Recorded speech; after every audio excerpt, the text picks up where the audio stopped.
昨天呢去看一个朋友，他跟我说，10年前啊，他有几个白头发，扒了以后呢，剩下的全是黑的。现在呢，如果把白头发都扒掉的话，基本上就没有头发了。这个情况呢，实际上是相当普遍的，有遗传的因素，有身体老化的问题，也有我们生活习惯的问题。其实呢，维护头发的健康啊，就是维护全身的健康。健康是我们最大的财富，让我们一起管好它。我是杨医师。今天我们就好好聊一聊头发随着我们年龄的增长，它是怎么样变化的，这些变化反映了什么样的健康问题，那么我们自己又能够做什么来对抗或者是缓解这样的变化。在我们讲这个问题之前啊，我们要强调一点，脱发的原因很多，每种原因呢都反映了我们一个潜在的健康问题，所以呢，当你发生脱发的时候啊，一定要去找它的原因。今天我们要讲的呢，是我们所谓的跟年龄增长相关的脱发。跟年龄增长相关的脱发有什么特点呢？首先它是慢慢出现的，不是突然出现的，像斑秃是吧？它也不是从很年轻的时候就出现的，像雄性激素的脱发。这个头发呢，它是一个普遍的一个稀疏的现象。首先呢，头发变得细同时呢，头发的数量和密度也在减少。另外，这个头发的分界线它也变得越来越宽，这样就会有更多的头皮暴露出来。同时呢，这个头发的生长开始减慢过去2个礼拜的剪一次头，现在1个月也不用剪一次头。还有一个特点呢，就是头发开始变白特别是这个鬓角和发际的地方，头发呢容易变白。为什么会在那个地方首先变白呢？我们在后面继续跟大家探讨。但是呢，大家也观察到，并不是所有年纪增大的人，他的头发的稀疏和发白呢都是一样的。有的人就好一些，有的人就差一些，这就跟我们的遗传的因素有关。但是遗传的因素嘛，我们管不了，我们能管得了的是什么呢？第一呢，就是我们的饮食习惯。我们很多朋友随着年龄增大呢，也开始关心营养方面的问题这是绝对正确的。因为我们的头发是极度需要营养的，下面这个7个营养成分一定要从饮食当中保障。第一个呢，就是蛋白质。头发本身的主要成分就是蛋白质，所以呢，如果你没有足够的蛋白质来维护头发的这个结构方面的健康的话，那肯定是有问题的。这些优质的蛋白质呢，主要应该来源于鱼类、家禽、豆类、坚果、种子，还有一些乳制品。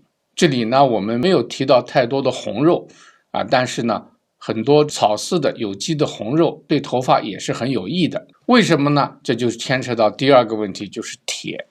在我们的红肉里面含有很多的铁，缺铁呢就容易导致头发脆弱和脱发。那铁从哪里来呢？主要是红肉、家禽、鱼类、豆类、全谷物，还有坚果，另外就是绿叶的蔬菜。在这些食品当中，它还含有另外一个对头发非常重要的因素，就是锌。锌为什么重要呢？因为它参与了我们头发的生长和修复的过程。我们做过很多集视频，关于哪些食物含有锌，大家可以参阅。简单来讲在牛肉、牡蛎、南瓜籽儿还有贝类的食品当中含锌都比较高。第4个跟我们头发健康有关的维生素就是维生素 A它是非常重要的抗氧化剂，它对皮肤和头发都非常重要。富含维生素 A 的食品就包括胡萝卜、甜瓜、菠菜、甜椒和南瓜。第5个就是维生素 C。 维生素 C 它本身是一个重要的抗氧化剂，它可以中和自由基对我们头发毛囊的损害，尤其是那些免疫系统有问题的人。最重要的是维生素 C 还能帮助身体对铁的吸收。很多食物像柑橘类的水果、草莓、番茄、菠菜和辣椒都是富含维生素 C 的。以前我们介绍过的柠檬含维生素 C 也很多。说到保护皮肤和头发的维生素就少不了维生素 E， 它也是一个强大的抗氧化剂。另外呢，它可以促进头皮的血液循环，这就非常重要了。为什么呢？中医讲发为血之余，也就是说这个头发的健康和我们的血液有很大的关系。第7个也是最重要的一个，就是欧米伽3。我们反复强调过，这样一个必须的脂肪酸，对抗炎、抗氧化、保持头发的弹性和光泽都非常重要。深海的肥鱼、亚麻籽、核桃都富含了欧米伽3。如果我们每餐都能确保有上面这些营养成分的食物呢，我们的头发呢就会好很多。但是呢，很多时候呢，我们不一定有这样一个条件或者即便是这样吃了以后发现还是不够，那就要考虑做一些营养素的补充，像维生素 A、维生素 C、维生素 E、维生素 D、复合维生素 B、铁、锌和一些蛋白质的补充剂呢，都是很容易买到的，可以根据自己的情况呢做一些适当的补充。这里我特别要强调3个东西是几乎我碰到的每一个人都缺的：维生素 D、锌和欧米伽3。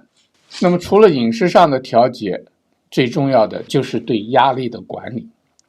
管理我们的精神压力非常重要，可能我们要调整我们看世界的角度和方法。遇到一切事情呢，尽量从正面的角度来看问题，产生一些积极的良好的心态和情绪非常重要。这一点呢，要做到的话呢是需要不断的修行。那么在技术层面上呢，保持良好的生活习惯规律的睡眠，学会放松的技巧，打坐运动等等。另外呢，就是不断寻求改善人际关系的方法，因为人际关系这个问题是给我们带来压力的一个很重要的因素。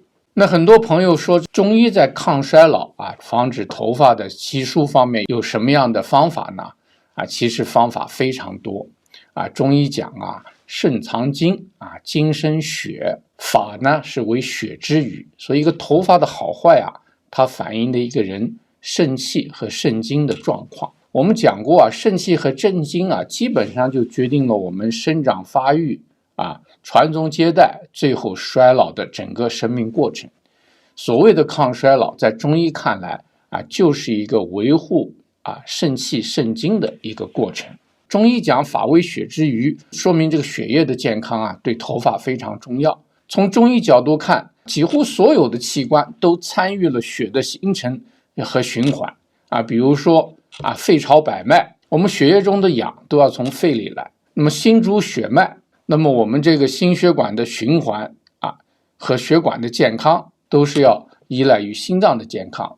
这个肝呢更为重要，因为肝呢主疏泄，在能量上属风。风是什么意思？风在我们身体里面它是能够达到头顶的这样一个能量。换句话说呢，它对我们全身的气血流动，包括对大脑和头发的气血供应呢，都非常依赖肝的功能。其实呢，我们要想一想的话，鬓角它是分布在胆经，这个头顶呢，它是跟肝经有关的所以呢，肾虚的时候肝肾同源，肝阴也虚，所以呢，它是在这个部位首先出现头发变白、变稀疏的情况。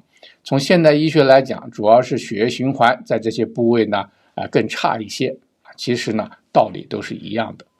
那么在中医里面呢，还有一个很重要的一个脏器跟这个造血有关，就是脾。脾呢是后天之精，水谷之气，在造血过程当中都是必须的。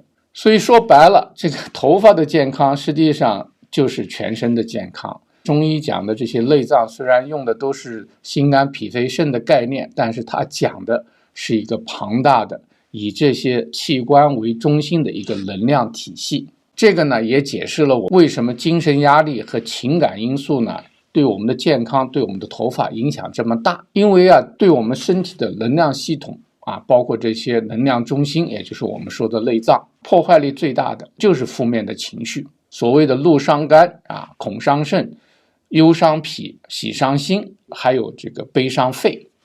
大家可能说喜它不算是负面的吧其实呢，过度的兴奋也是一种负面情绪。所以呢，从中医的角度，大家要针对自己的情况，请有经验的传统中医这个功底比较好的医生呢，给你做一个诊断制定一个治疗方案。总体来讲，它是一个以头发健康为指标的一个全身的健康的调理。大家在这方面有什么体验和高见呢？请在留言区和我们分享。端立世界，守护健康，我们下次节目再见。